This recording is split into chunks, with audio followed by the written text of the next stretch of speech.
वंदे मातरम। भारत माता की जय। प्रिय बंधुओं, मैं गोस्वामी सुशील महाराज भारतीय सर्वधर्म संसद के राष्ट्रीय अध्यक्ष होने के नाते आपके सम्मुख प्रस्तुत हुआ हूं।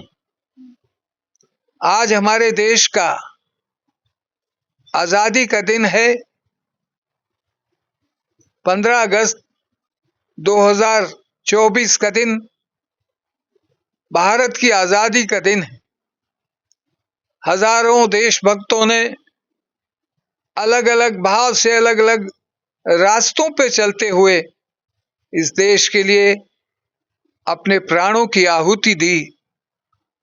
और आज जो हम सांस ले रहे हैं, आजाद हिंदुस्तान में उभरते हुए भारत, विकसित होते हुए भारत को देख रहे हैं, ये उन्हीं क्रांतिकारियों की, देशभक्तों की बलिदान के कारण हमें प्राप्त हुआ है।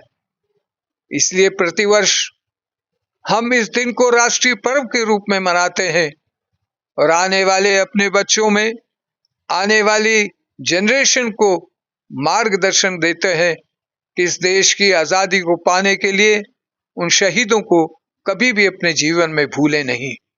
आज भारत बहुत उन्नति की ओर जा रहा है, उसका नेतृत्व अच्छे लोगों के हाथ में है। भारत के प्रधानमंत्री, भारत की यशस्वी पूर्ण सरकार भारत को ऊंचाइयों पर ले जाने के लिए प्रयास कर रही है। ये सुंदर प्रयास समाप्त ना हो, उसमें हर भारत के निवासी को उसको अपना योगदान देना होता है। उसमें कष्ट हो, दुख हो, मगर भारत के लिए, हिंदुस्तान के लिए हमेशा अपने धर्म से बढ़कर अपने भारत के धर्म को, जिसे हम भारतीय होने की बात कहते हैं, उसको मानना है। अगर इस देश को आगे ले जाना है तो हमें कार्य करना होगा। वो कार्य है मिलजुल कर रहना। जैसे कहते हैं कि सर्वे भवन्तु सुखिना, सर्वे सन्तु निरामया, सर्वे भद्राणि पश्यन्तु मा कश्चित् दुःख भाग् भवेत्। हमारा धर्म, हमारा भारत वसुदेव कुटुम्बकम की बात करता है कि सारा विश्व में रहने वाला ना सिर्फ प्राणी, ना सिर्फ मनुष्य, सब सुखी रहें, आनंद से रहें, ऐसी प्रार्थना हम ईश्वर से करते हैं। आओ ये प्रण करें आज के दिन कि हम सब मिलकर जाति पाति से दूर होकर, धर्मों की मर्यादाओं से स्वतंत्र होकर भारतीय होने का गौरव दिखाएं और इस राष्ट्र को अखंड भारत बनाने का प्रयास करें। अखंड भारत से मेरा किसी विशेष मजहब की बात करना नहीं है, शक्ति की बात है। बाबा साहब ने कहा था कि अगर हम संगठित होकर संघर्ष करेंगे तो वो दिन दूर नहीं कि हम एक राष्ट्र नहीं, दुनिया के सबसे श्रेष्ठ राष्ट्रों में एक होंगे।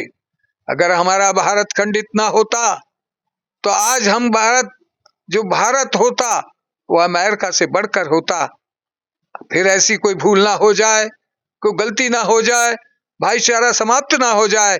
इसलिए हमें धर्म और जाति से उठकर भारतीय होने का गौरव लेकर और कर्म करना होगा, और कर्म में भी सदकर्म करना होगा, तभी ये भारत ऊंचाइयों पर जाएगा। मेरा आपसे निवेदन ही नहीं, मुझे आशा है कि आप मेरी छोटी सी बताई हुई मार्ग पर चलेंगे और इस भारत को आगे बढ़ाने में अपना योगदान देंगे। मैं एक बार फिर आपका आभार प्रकट करता हूं, धन्यवाद करता हूं कि आपने मेरे विचार को सुना। अगर कोई भी एक छोटा सा कण भी मेरे विचार से आपको अच्छा लगता हो तो उसको अपने मस्तिष्क में बिठा लें और एक सुंदर और स्वस्थ भारत के निर्माण में अपना योगदान दें। आओ मिलकर बोलें, जय हिंद, जय हिंद, जय हिंद, भारत माता की जय।